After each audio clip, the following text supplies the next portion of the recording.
Ok, ya inicia la grabación. Capítulo 14. Los Dogs. El Canto del Cuervo era un barco mucho más grande que el anterior en el que había navegado Trenza. El Sueño de Ut había sido una embarcación de 2 palos, parecida a lo que llamarían un bergantín. El Canto del Cuervo, en cambio, tenía 4 mástiles y estaba diseñado pensando en la velocidad, pero también disponía de una amplia bodega de carga y varias cubiertas. Era el equivalente a un pequeño galeón, y tenía una tripulación de 60 personas, muy numerosa para lo que era habitual en el mundo de Trenza. No voy a pedirte que recuerdes los nombres de todos los tripulantes, sobre todo porque ni yo mismo los recuerdo. Así que, tanto en aras de facilitar la narrativa como de conservar la cordura colectiva, llamaré por su nombre solo a los miembros más importantes de la tripulación del Canto del Cuervo. Todos los demás, sin importar su género, recibirán el nombre de Dog. Te sorprendería lo común que es ese nombre en los distintos mundos. Puede que en algunos se escriba Dug o Dug con D-U-H-G, pero siempre los encuentras. Sea como sea la lingüística de la zona, al final los padres empiezan a llamar Dog a su descendencia. Bueno, una vez estuve 10 años en un planeta cuya única vida inteligente era un grupo de seres parecidos a tortitas que se expresaban mediante flatulencias, y de verdad se lo digo, uno se llamaba Dog. Aunque reconozco que la palabra llevaba asociado un olor muy característico al pronunciarse. Eh. Dog es el homólogo nominativo de la evolución convergente, y una vez llega, se queda. Es un gran filtro lingüístico, un toque de atención. Cuando una sociedad alcanza su punto dog álgido, es el momento de que vaya a sentarse a un rincón y piense en lo que ha hecho. En todo caso, había por lo menos una mujer que de verdad se llamaba Dog en el Canto del Cuervo, pero no me acuerdo de quién era. Así que, de ahora en adelante, en lo relativo a esta historia, todos se llaman Dog. Trenza se acercó a uno de ellos y le preguntó con timidez dónde estaba el excusado. El Dog señaló hacia la escalera descendente y le explicó que la garita de la cubierta media era la de los tripulantes rasos. Con Hook al hombro, Trenza empezó a explorar. El barco tenía 4 niveles. Los Dog llamaban al de arriba, el que estaba abierto al cielo, la cubierta alta. La cubierta media era donde estaba el comedor, la armería y las pequeñas estancias donde trabajaban los oficiales. La cubierta baja era el espacio atestado donde dormía la mayor parte de la tripulación. Debajo de ella estaba la bodega, un espacio cavernoso, donde almacenar los copiosos botines que sin duda adquirirían los piratas cuando descubrieran cómo dejar de hundirlo todo hasta el fondo del océano. Había varios cuartos de baño y con fontanería funcional gracias a las lunas. Trenza echó un vistazo a uno desocupado y vio que tenía retrete, pero no baño. ¿Cómo se limpiaba la tripulación? Ella estaba ansiosa por hacerlo, ya que no dejaba de encontrar esporas muertas en los pliegues de la ropa. Le daba escalofríos pensar cuántas debía de haber tenido encima. Hizo lo que necesitaba en la angosta cámara, iluminada solo por un minúsculo ojo de buey en la pared. Hawk tuvo la gentileza de esperar fuera sin tener que pedírselo, demostrándose bastante caballeroso para ser una rata. Sintiéndose un poco mejor, Trenza salió y dejó a Hawk se le volviera a subir al hombro. ¿Qué hacían con las aguas residuales allí fuera en el océano? ¿Guardarlas para el compostaje en las islas? Pero, ¿qué pasaba en las travesías largas? Tirar aquello por la borda parecía peligroso, además de una guarrada. ¿Peliguarroso? Interesante.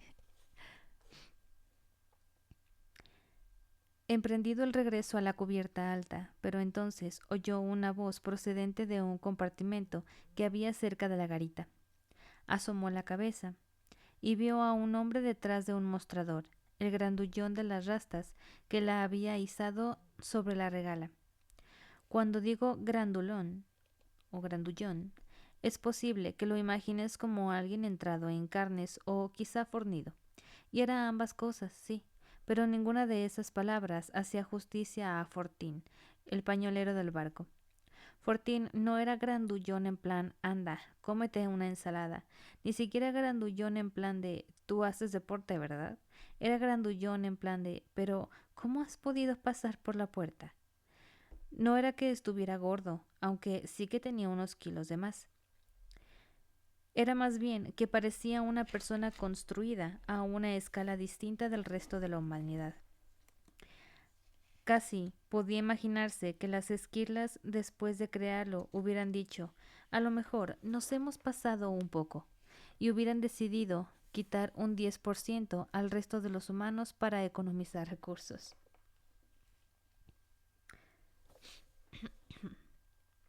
Fortín sostenía una bala de cañón hecha de cerámica que se veía pequeña en sus manos. Tenía los dedos de ambas manos deformados, ya fuese por alguna lesión antigua o por una enfermedad congénita. Era una dolencia que por fuerza tenía que afectar a su destreza. Estaba con una mujer alta, vestida con chaleco y pantalones, que llevaba el pelo muy corto. Anne, la carpintera del barco, tenía la nariz como un dardo y sujeta a distintos lugares de su persona había no uno, sino ni dos, sino 3 pistolas. Fortín pasó la bala de cañón a Anne, y aunque no había parecido que pesara mucho cuando la sostenía él, la manera en la que la agarró la carpintera decía otra cosa muy distinta. Entonces el hombretón cogió del mostrador la que parecía un letrero de madera con la parte de delante negra. Tendría unos 60 centímetros de ancho y algo menos de alto. ¿Has comprobado todas las de armería?, preguntó Anne. Fortín desvió un momento la mirada al dorso de su tabla de madera y asintió. ¿Y no había ninguna otra defectuosa?, dijo ella. Fortín dio unos golpecitos en la parte trasera de la madera y aparecieron palabras por delante. Ni una sola, decía el letrero. Todas las que he inspeccionado tienen bien el detonador, calibrado para que explote antes de que puedan enviar a pique un barco y así capturarlo y saquearlo. Anne dejó la bala en el mostrador con un golpetazo. Bueno, pues si no hay ninguna otra defectuosa, no deberíamos preocuparnos de hundir a nadie más sin querer. ¿No era su intención hundirlos? What the fuck. Buenas, buenas, un gusto estar por aquí, Ani. ¿Cómo va tu lectura? Va bien, apenas empezando y el internet fallando, evidentemente. Pero pues, ¿qué se le puede hacer? Hay que leer porque el tiempo se nos viene encima. Fortín de nuevo hizo unas pulsaciones en la parte trasera de la tabla, usando el nudillo del dedo índice. Al hacerlo, las palabras cambiaron. Eso no me gusta nada, Anne. Se suponía que dispararíamos balas de cañón, que solo incapacitaran al otro barco, no lo hundían. Me repugna que hayamos acabado matando a esa gente, y no me hace ninguna gracia cómo se ha comportado la capitana después. No tiene sentido. ¿Qué estás diciéndome?, preguntó Anne.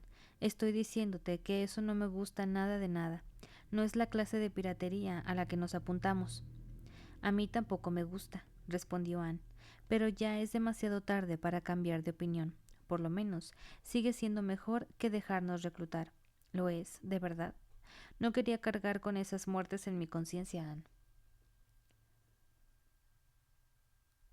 Buenas, Dios Verde. ¿Todavía sigues por aquí, Dios Verde? Porque como estaba fallando tanto el internet, dije a lo mejor ya se retiró a dormir.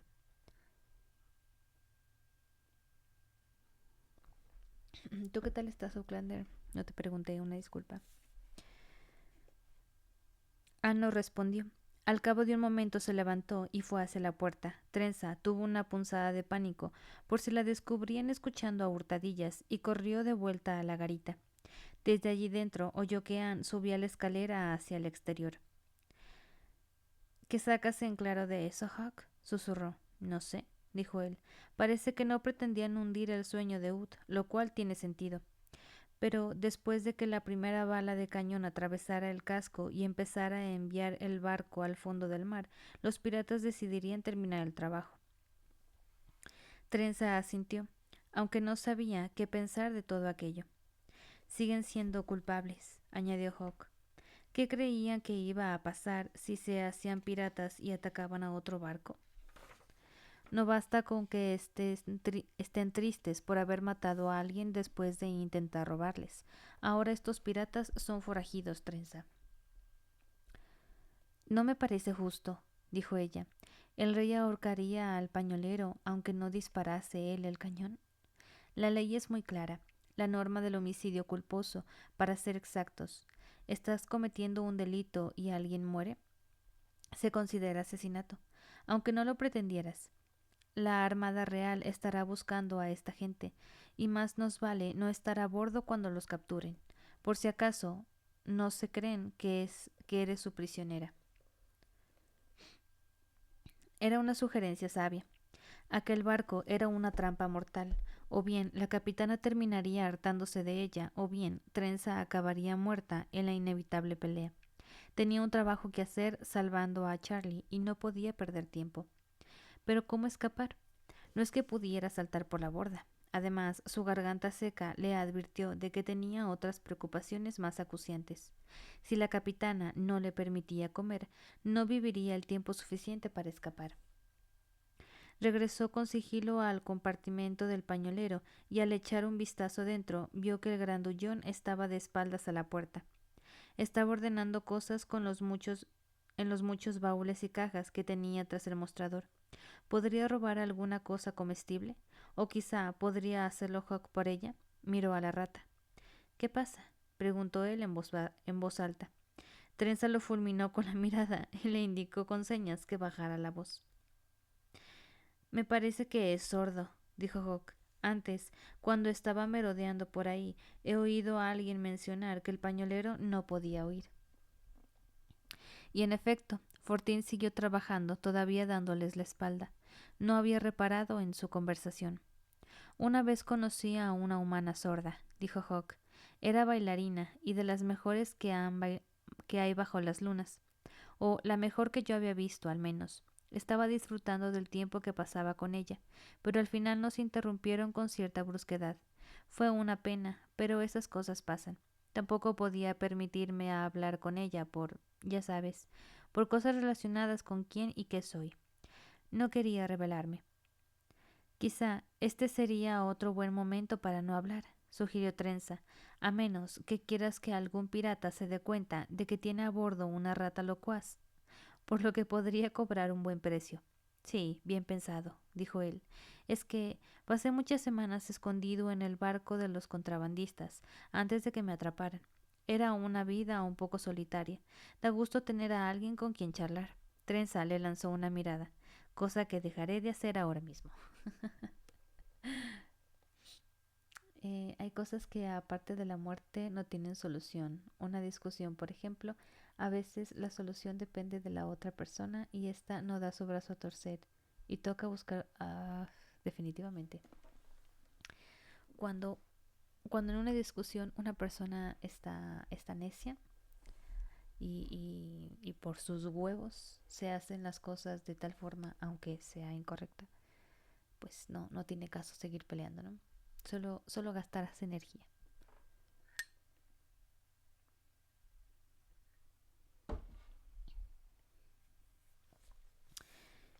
Movió un pie para marcharse, pero al hacerlo un tablón crujió bajo su bota. Fortín se volvió de inmediato en su dirección y entornó los ojos al verla. Tal vez no pudiera oír, pero todos los pañoleros que ha conocido en la vida tienen una especie de cierto sentido que les advierte cuando hay alguien fisgando cerca de sus vituallas. Bajo la mirada de aquel hombre gigantesco, Trenza tuvo ganas de salir corriendo. Pero había sido él quien la había izado a cubierta, así que se quedó allí hasta que él alzó su extraña tabla del mostrador. Ven aquí, chica, decían las letras que se formaron. No serviría de nada huir, así que, sintiéndose como si se internara en la guarida del dragón, Trenza entró en el compartimento.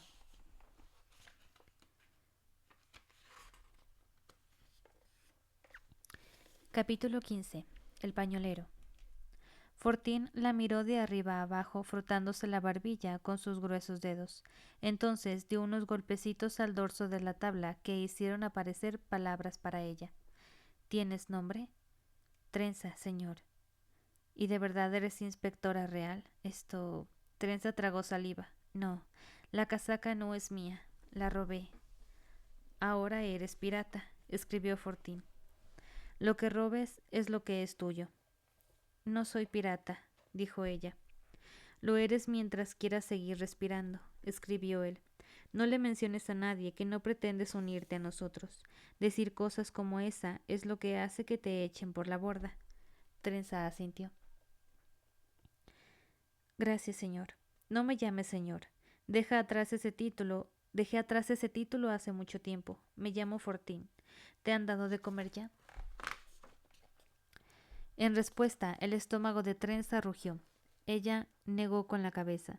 Fortín se agachó tras su mostrador y sacó un plato, sosteniendo el fino borde de cerámica entre el dedo índice y el corazón.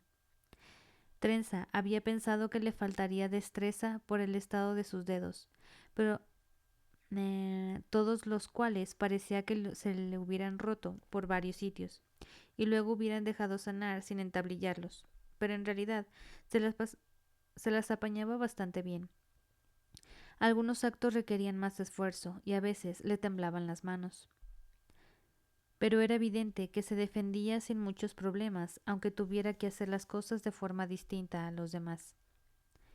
Tras dejar el plato delante de Trenza, sacó una caracola, raspó el fondo y dejó caer en él unas patatas requemadas, seguida de algunos huevos crudos, casi crudos. Sobras del desayuno, pensó Trenza, los restos que no se han comido los demás. Le costó horrores, pero esperó sin comer. Fortín la miró un momento y luego dejó caer un tenedor en el plato. Trenza consideró que estaba dándole permiso y atacó las sobras. Bien, Ani, cansado pero feliz. Me tocaron atender varios corazones. Ay, chale. Te confieso que es en ocasiones difícil no hacerse parte de la angustia de los consultantes. Pero más allá de eso, bien tranquilo. Sí, sí me imagino. Sí me imagino que es complicado no, pues, no, o sea, no solo empatizar, porque pues evidentemente debes empatizar, pero no perderte y terminar hundiéndote con ellos. Dirás por ahí, hay que llorar los dos para que acabes más rápido.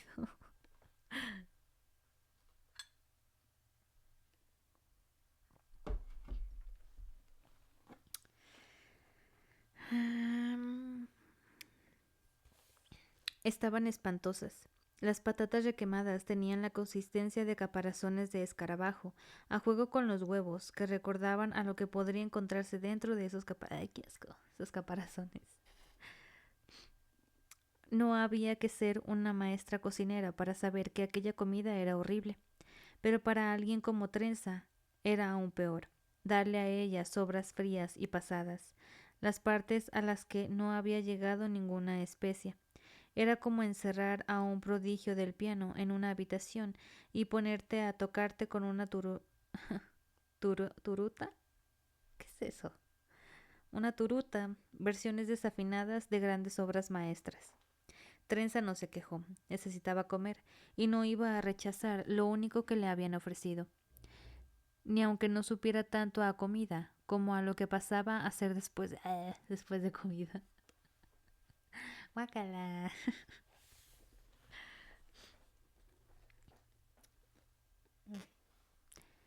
Para dejar de pensar en aquellos manjares, Trenza señaló con la barbilla la tabla que Fortín utilizaba para comunicarse. Vaya aparato más raro. El pañolero le dio un vaso de agua, bonito y de bronce, sin adornos, pero que resplandecía cuando le daba la luz. Al menos el agua sabía pura y limpia. Trenza se la bebió con ganas. Sí, ¿verdad? Escribió Fortín. Tus palabras aparecen por detrás cuando hablas. Hasta sabe diferenciar voces y pone una marca delante para indicarme que quien habla es una persona nueva. Caray, dijo Trenza. Quizás estés preguntándote por qué Fortín no leía los labios. También yo, como muchas personas oyentes, daba por sentado que esa era la solución mágica para que pudiera moverse en el mundo de la comunicación por sonidos. Pero por si no habías llegado a tus oídos, dicho así a propósito, leer los labios no funciona como en las historias. Es un asunto lioso, lleno de conjeturas y muy agotador, hasta para quienes tienen mucha experiencia. Antes Fortín dependía de ello de todos modos, y tenía que soportar lo inexacto que era, hasta que logró hacerse con ese dispositivo. Tenía multitud de funciones, entre ellas algunas que aún no conocía. Por ejemplo, las palabras aparecían a mayor tamaño si escribía pocas, ocupando todo el espacio de la tabla. Pero si creaba mensajes más largos, las palabras se encogían para que cupieran más. Es maravilloso, afirmó Fortín. Lo obtuve de un mago hace unos años. ¿Un mago? Joid. ¿Qué le andas llevando a la gente? Preguntó Trenza. De más allá de las estrellas, dijo Fortín, un tipo muy raro. Lo utilizaba para traducir las palabras a nuestro idioma. Tuve que negociar fuerte para conseguirlo. Pareció sorprenderse cuando se dio cuenta de lo mucho que me ayudaría. Escribir en papel para la gente oyente me cuesta mucho, porque algunas letras no puedo hacerlas. Ay, pobrecito. Trenza nunca probará el estofado de roca. Ay, cállate. Ya lo estaba superando, güey.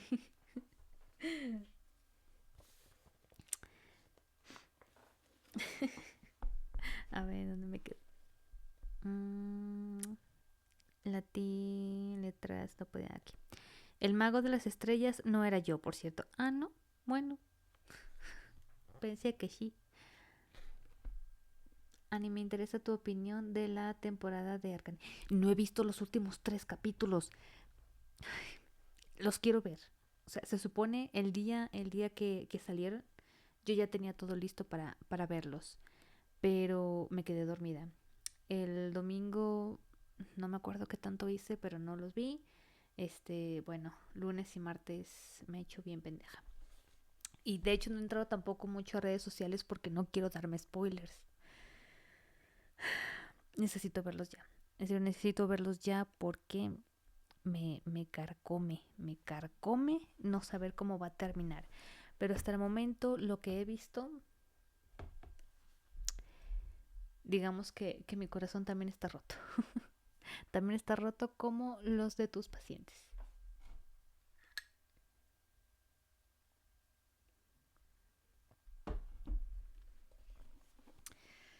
Luego aparte saber que ya se va a terminar. O sea, sé que van a sacar más historias de Runaterra y así, pero pero es que pero es que mi Jinx, güey, mi Jinx es mi Jinx.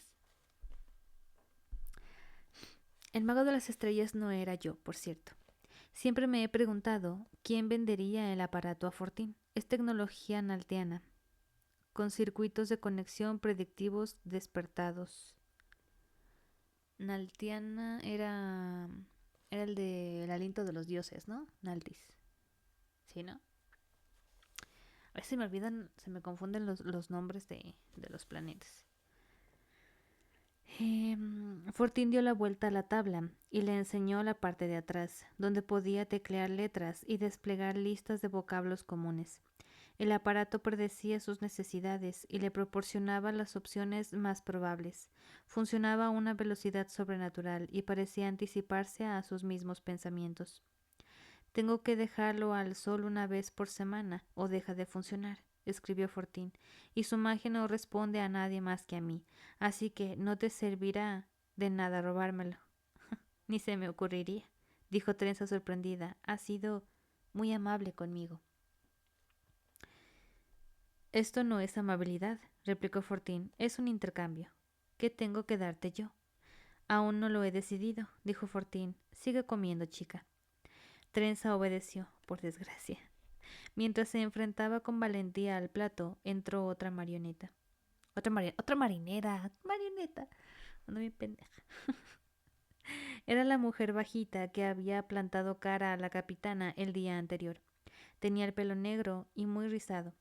Llegó dando zancadas y dejó algo en el mostrador de una palmada, sin apenas reparar en la presencia de Trenza.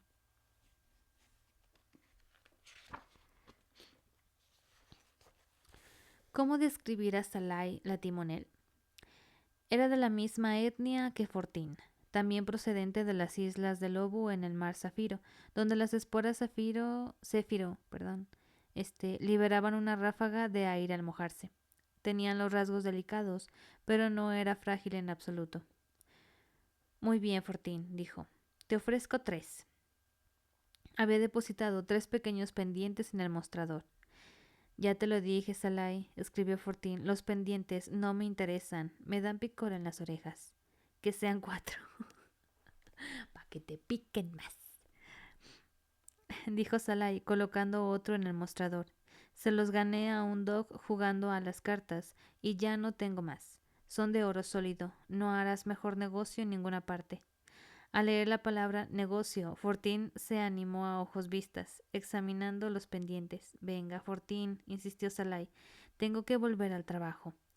Fortín se frotó la barbilla y luego se rascó la cabeza entre las rastas. Sacó algo de debajo del mostrador y lo dejó encima para ella, un reloj de bolsillo. Por fin, dijo Salai. Lo cogió del mostrador y se marchó a toda prisa. Fortín inspeccionó los pendientes uno por uno, sonriendo. Es cierto que no le interesaban los pendientes, pero también que era un buen negocio, y los buenos negocios para Fortín eran su propia recompensa. Trenza consiguió echarse entre pecho y espalda lo que quedaba del plato. Le dio la impresión de que se merecía una medalla por haberlo conseguido, pero Fortín le dio solo otro vaso de agua y le indicó que se marchara, no sin antes escribir. Vuelve cuando todo el resto haya cenado. A lo mejor tengo algo que darte. Trenza asintió en agradecimiento. Al salir del compartimento se cruzó conmigo, dando un pequeño resbalón al entrar para sentarme en un taburete ante el mostrador de Fortín. El pañolero sacó un poco más de aquella comida y me la puso delante. —¿Mi preferido? —exclamé. —Esta vez no intentes comerte el plato, por favor —escribió Fortín. Ay, no manches. Pinche joven. Empecé a comer con apetito, canturreando un poco por lo mucho que disfrutaba del sabor. ¿Qué? Sí, claro que podía degustarlo. ¿Por qué no iba a lo de los 5 sentidos? Sí, te he dicho que perdí el sentido del gusto por la maldición de la hechicera. ¿Creías que me refería a ese sentido del gusto? ¿Al gusto de la moda o qué pedo? Ay, qué inocente eres. Se quitó el otro sentido del gusto, el importante, y con él perdí el sentido del humor, el sentido del decoro, el sentido del propósito y mi sentido del yo. Ese fue el que más dolía, porque al parecer mi sentido del yo va ligado directamente a lo sagaz que era. Hasta el nombre lo dice. Como resultado te presento a Hoyd el grumete. En todo caso, con eso tenemos ya a toda la gente a la que necesitas recordar de momento. La capitana Cuervo, el segundo de a bordo y cañonero Lagarde, Fortín el pañolero, Anne la carpintera y Salai la timonel. Todos los demás eran dogs, me parece. No, casi me olvidaba de Ulam, pero como estaba muerto, tampoco cuenta.